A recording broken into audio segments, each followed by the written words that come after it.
저는 뭐 개인적으로 개파를 그렇게 좋아하지 않은 편이기 때문에 뭐 어떤 특정 인물에 대한 마음을 얻는다든지 또 어떤 그런 개파에 소속된다든지 이런 게 일종의 편가르기 정치라고 생각을 하거든요. 이 편가르기 정치는 사실은 그게 궁극적으로도 공천과 관련되어서도 불공정으로 이어질 수 있기 때문에 저는 이런 부분은 상당히 좀 조심해야 되지 않을까 생각을 하고요.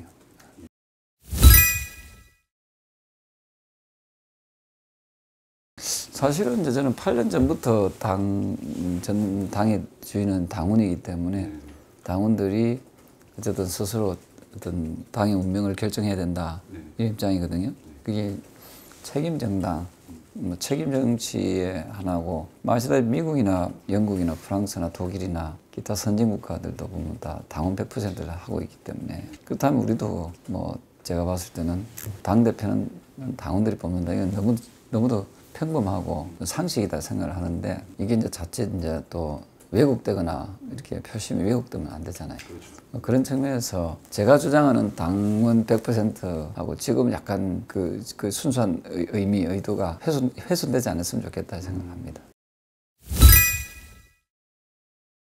뭐 레드 카펫이 아니라 레드겠죠.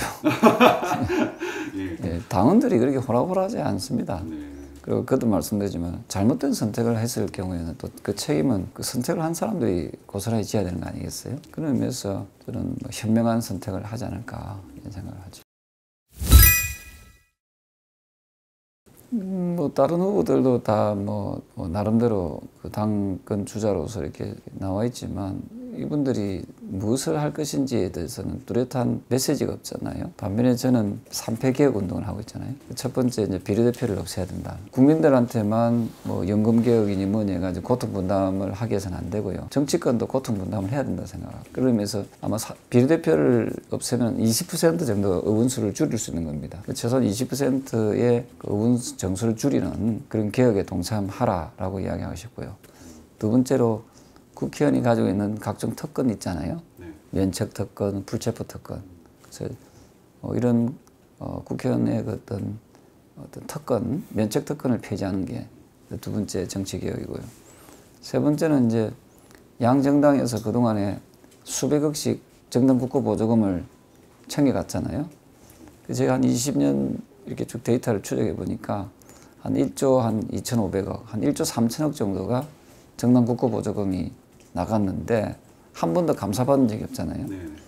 지나치게 국민들이 정치인들은 서로 싸우는데 바쁜 반면에 예산 지원을 많이 해준다 이런 생각을 좀 많이 하거든요. 그래서 저는 세 번째 정치개혁 중에 하나가 정당 국고 보조금을 폐지하라 하는 거거든요. 그래서 이 3패 개혁 운동을 통해서 저는 정치를 한 단계 좀 업그레이드 시켜야겠다 이런 생각을 하고 있죠.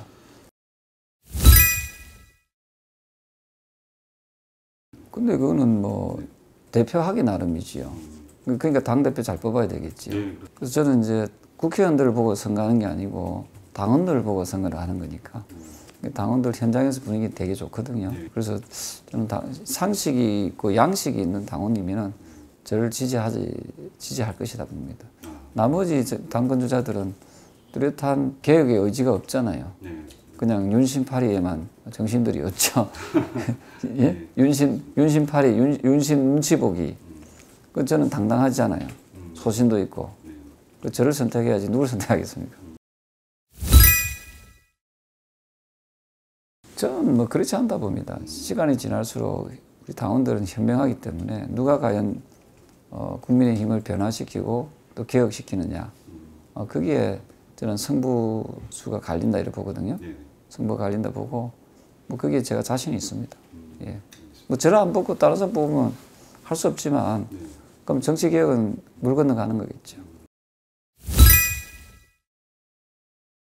글쎄요, 뭐 일단은 어느 후보를 선택해야만이 당이 변화할 것인가 이걸 볼 것 같거든요. 지금까지는 그 일부 그 대형 매체에서 자꾸만 뭐 윤심이다, 친윤이다 아니다 이걸 자꾸 비교해서 하잖아요. 나는 이거 아주 잘못된 언론 행태라 보거든요.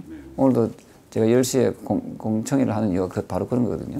그 후보들의 정책을 보고 선택할 수 있도록 해야지. 왜 그 윤심을 얻느냐 안 얻느냐, 그건 굉장히 낮은 단계, 아주 후진국이잖아요. 수준 낮잖아요.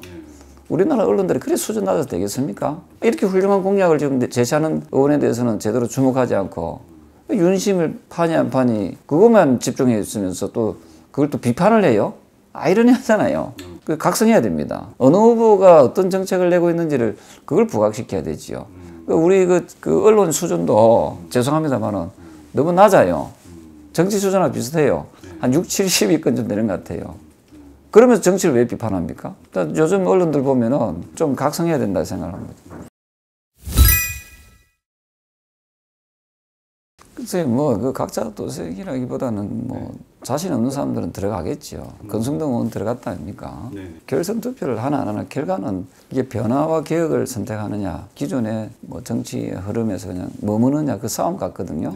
나머지 분들은 특별하게 어떻게 바꾸겠다는 그 주장하는 사람 없잖아요. 내하고 윤 대통령하고 밥 묻다 안 묻다, 친하다 안 친하다, 그거 싸우잖아요. 그분들하고 저는 분명한 차별성이 있다 보거든요. 다들 대표하려고 하는 가장 큰 이유가 뭡니까? 내년 총선에서 공천권 가지겠다는 거 아니에요? 그 기득권을 계속 가지겠다는 거 아닙니까? 저는 제가 당대표가 되면요, 한국 정당사에서 최초로 그 공천권을 저는 이제 당원들과 국민들께 돌려드리겠다. 공천권을 갖지 않겠다는 거예요. 그 공천을 외부 사람한테 주는 게 아니고 100% 오픈 프라이머리를 하겠다는 거지요. 이거보다 훌륭한 개혁이 어디 있습니까? 아마 더불어민주당도 이런 개혁안을 제시 못할걸요. 100년 전에 미국은 이미 시행을 하고 있는 거 아닙니까? 이게 왜 한국에는 통용이 안 됩니까? 그죠? 저는 이 공천권 가지고 이 당대표나 권력자들이 좌지우지해왔던 그 악습의 고리를 끊어야 된다. 대표가 되면은 제일 먼저 이제 상설기구로서 국가균형발전위원회를 만들 거예요. 만들어서 대통령이 했던 100대 과제, 공약은 실천해야 되지요. 역대 정권에서 제대로 된 그 공약 실천을 하지 않았지 않습니까? 지난 문재인 정권도 마찬가지지요. 그 정당에서 잘못해서 그런 거거든요. 대통령이 했던 공약들, 우리 당이 했던 공약과 똑같잖아요. 같은 의미로 봤을 때 100대 국정과제, 공약들을 저는 당에서 이걸 하나씩 점검하고 어떻게 지금 진행 중에 있다는 것을 국민들께 보고해야 된다 생각하거든요. 그래서 당정협의회는 바로 그런 일을 함으로써 국민과의 약속을 지키는 데부터 출발해야 된다, 이런 입장이에요. 중진들이 수도권 나온다 해가지고 당선된다는 보장이 있습니까? 선거라는 것은 이기기 위해서 해야지, 코디네이트 하기 위해서, 장식하기 위해서 하는 건 하면 안 돼요. 그 정치를 모르는 멍청한 사람들이 주장하는 거고요. 그 자꾸 험지 하는데요. 험지하는 데가 어디 있어요? 일부 TK 지역 빼고는요, 다 험지라고 봐야죠. 그래 봤을 때 어떻게 해야만이 승리할 수 있는지 그런 고민들을 해야 되죠. 조금만 실수하거나 잘못하면은 승리할 수 없는 그런 환경이지요. 그런 상황에서 수도권 출마 운운하는 것은 또 수도권 유권자들을 갖다 무시하는 거지요. 수도권 유권자들은 낙하산 이런 걸 좋아합니까? 딴 데 외부에서 날라온 걸 별로 안 좋아하잖아요. 자존심 문제 아닙니까? 그럼 선거 이기겠습니까? 물론 그 뜻은 이해가 됩니다. 수도권이 어려울 수 있다. 그래서 수도권 사람을 써서 되는 게 아니고 당이 어떻게 체질 변화, 체질 개선을 해서 정말 개혁적인 정당이 되느냐, 변화된 정당이 되느냐, 난 그게 더 중요할 것 같다. 저는 중대선거구제가 정치개혁의 일환으로서 저는 반드시 해야 된다고 생각합니다. 다만 여기에 덧붙인다면 그냥 기존의 의석수가 변하지 않는 중대선거구제가 아니라 좀 더 진일보된 개혁이 되려면 의석수를 줄여야 되지요. 그게 진정한 개혁이지요. 이야기한 당권주자들 없잖아요. 아직 아무도 없었어요. 왜? 자기 밥그릇이거든. 그 정치인들 밥그릇 그거 가지고 계산한단 말이죠. 그럼 개혁이 되겠습니까? 안 되지요. 저는 우리나라에 220석 정도 비례대표 없애고, 그죠? 47석 없애고 하면은 지금 300석이잖아요. 그러면 220석 정도로 줄이면은 국민들이 환영할 것이다. 저는 지금 사실은 좀 그 시점이 상당히 좀 좋은 건 아닌 것 같아요. 올해가 가장 경제적으로 어려운 시점이라 하거든요. 국민들한테만 고통을 분담하게 하면 안 된다는 거지요. 그 정치권도 혹독한 좀 고통 분담을 해야 된다. 의원 수도 줄이고 기득권 내려놓고 정부에서 국고 보조금도 우리가 반납하고 뭐 이렇게 함으로써 국민들이 동의를 얻어 나가야만이 저는 윤석열 대통령이 주장하는 노동, 교육, 연금 개혁 운동도 저는 어느 정도 설득력을 얻게 된다 이렇게 보거든요. 그래서 특히 여당에서 야당 탓만 하지 말고 여당이 먼저 모범을 보인다면은 저는 윤석열 대통령의 3대 이 개혁 추진 사항도 좀 더 동력을 받지 않을까. 그래서 민주당도 저기 상식을 가진 분들이 많이 계시잖아요. 또 그 안에 또 제가 또 잘 아는 중진들도 많이 있고 하니까 뭐 그분들하고도 소통을 잘해서 어쨌든 상식선에서 모든 것을 풀면은 안 풀릴 게 없거든요. 자꾸 비상식적인 거 가지고 들이다 대니까 서로가 이게 보기가 좀 흉할 정도로 되는데요.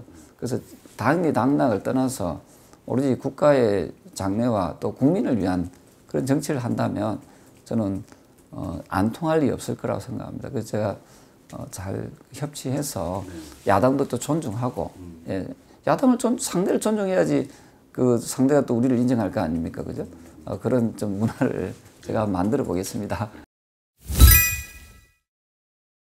지지율은 숫자에 불과한 거지요. 뭐 지지율이 그렇게 뭐 그런 큰 의미가 없다 생각하고 현장에 가보면은 저의 그 비전을 정견을 들었는 사람들 다 지지한다 하거든요. 그 제가 이제 노출 빈도가 좀 낮아서 그렇지 KBS, MBC나 SBS 같은 대중매체에서 조경태 개혁안을 이야기하면 제 지지율이 안 오르겠습니까? 정치인들만 뭘 할 것이 아니라 언론도 저는 언론의 역할이라는 게 있잖아요.